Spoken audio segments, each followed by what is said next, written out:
ever since I've been a professional. All you strive for is to try and become world champion, and winning it for the very first time will always be a special place in your heart, no matter how many times you won it. I think the first one will always be the main special one. I think I won the first 4 frames to go 11-10 in front, and we had an interval, and then we only managed to get 2 more frames in after that. So yeah, I mean, the second day I played a lot better as well, and felt a lot better in myself. Yep, I think this is at 11-all what I remember.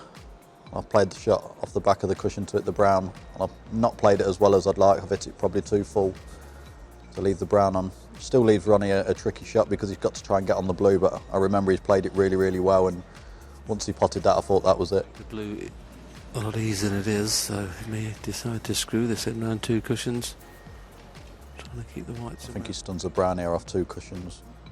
Yeah. And it was funny because I remember watching this, and then he's potting the blue, and I'm thinking, yeah, my only chance now is if he misses the blue because he's stretching a little bit, because I knew he only needed the pink. But when he got down to the pink, I remember him walking round to have a look at the angle on the black and thinking that he needs the black as well, and I knew he didn't. Yeah, I mean, you could set this up like a million times, he'd never ever miss this, Ronnie. So, but I still remember looking at his body language, and he sort of took a deep breath, and I thought, well, he must be feeling it a little bit. But I still didn't expect him to miss it, and he's played it really hard as well, what I remember, to try and get on the black. So I can only imagine that he's probably thinking he still needs both, but he only needed the pink. Why is he not just stunned in? And why play for the black when you don't need it? If you see my reaction now, I couldn't believe it. So I thought if I could knit that frame to get 12-11 up, because having gone 11-10 in front from 10-7 down, I was feeling really good, and if I'd have come out 12-11 down, I'd have felt terrible, I think. So to knit that frame to get 12-11 up was massive going into the last session.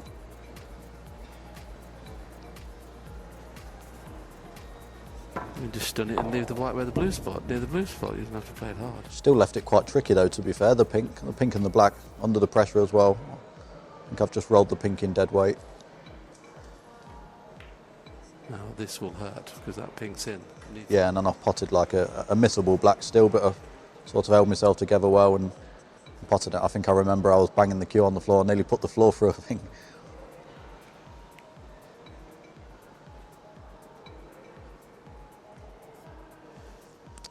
It's strange because under the circumstances, I still felt really relaxed, even though how much pressure was on it in this shot.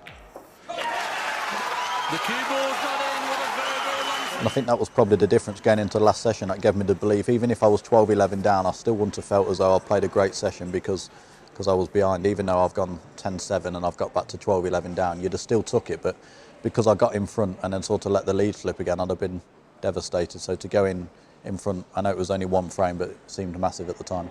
I've always said if I could play anyone in a world final and come out on top, it would be Ronnie, because you want to play the person who's at the top of their game and the best player in the game, which is Ronnie. So to beat him that first time in the final sort of gave me confidence every year going back there, and as you say, since then I've won it another 2 times, which is fantastic.